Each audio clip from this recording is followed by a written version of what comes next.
मलिया जे सुतै गे मालिनी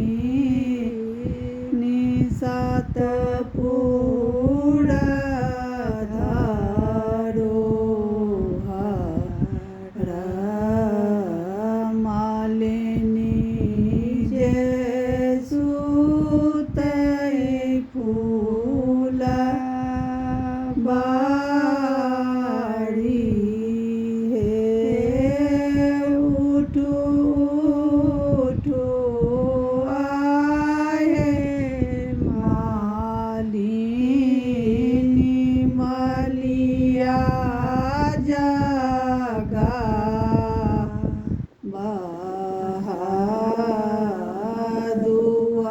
दुआराई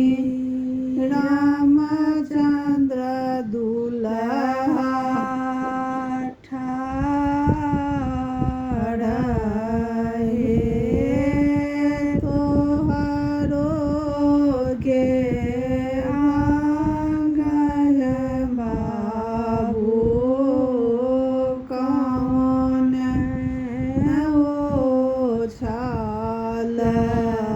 छिक भल नींद देलहुँ जगाए हे हमरो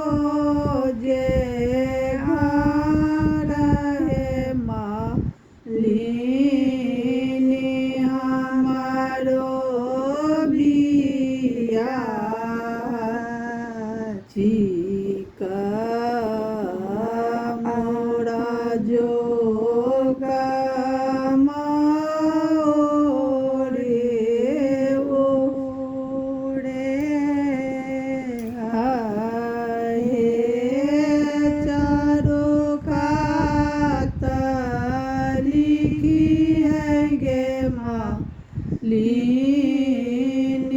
मोर रे मजूर बीच माये सीता के स्वरूप हे एतये जे देखत गे मालिनी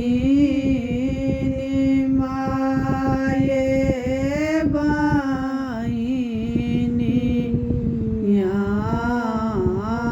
ओतये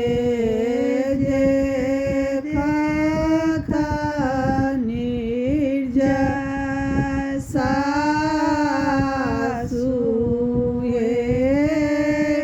तये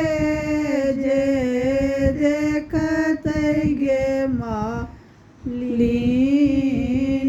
पीसी पीतिया